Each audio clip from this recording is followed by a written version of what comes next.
Bismillah ar-Rahman ar-Rahim. Al-Qur'an al-Karim, le Coran. Le Coran est la parole d'Allah subhanahu wa ta'ala, le créateur des cieux et de la terre, révélé à son prophète Mohammed alayhi salatu wassalam, le meilleur des hommes, par le biais du meilleur des anges, l'ange Gabriel alayhi salam. Le Coran est la parole du créateur, donc elle n'est pas créée, car elle émane du créateur subhanahu wa ta'ala. Le Coran est la parole du créateur, donc c'est une parole qui est bénie. Allah de le Coran nous dit Kitabun anzalnahu ilayka mubarakun, un livre que nous t'avons descendu béni. Donc cette parole-là, elle est bénie.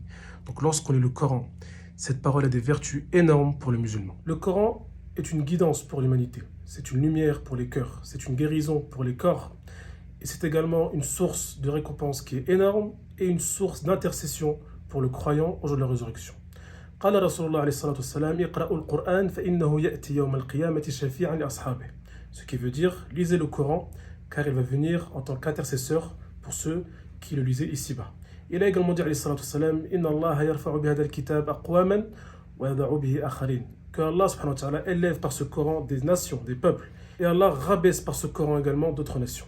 Et le prophète, alayhi salatu wassalam, il a également dit, Khayrukum man ta'allama al-Qur'an wa 'allamah.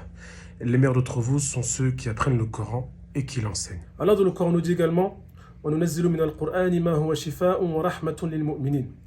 Et nous descendons du Coran ce qui est guérison et miséricorde pour les croyants. Le Coran est une source de guérison, physique et spirituelle.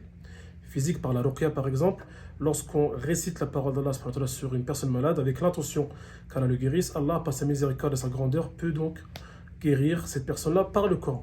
Parmi les vertus du Coran, c'est que le Coran est une source de récompense. À chaque lettre que tu récites du Coran al-Karim, tu as un minimum de 10 hasanat. Et Allah subhanahu wa ta'ala, al-Karim, le généreux, augmente les récompenses à qui il veut. Également, le Coran est une miséricorde, est une source de pardon d'Allah subhanahu wa ta'ala. Et il a également dit, alayhi salatu wassalam, que Ahlul Qur'an hum ahlullahi wa khassatuh. Les gens du Coran sont les rapprochés d'Allah. Lire le Coran est une des meilleures adorations que le croyant peut faire. Et encore plus que le lire, c'est également de méditer sur ses sens et d'agir selon ses commandements. Donc mon frère, ma sœur, après tous les arguments qu'on a pu voir ensemble, comment va devenir ta relation avec le Coran? Vas-tu le délaisser ou vas-tu en faire un de tes compagnons les plus proches? La décision est entre tes mains. Assalamu alaikum.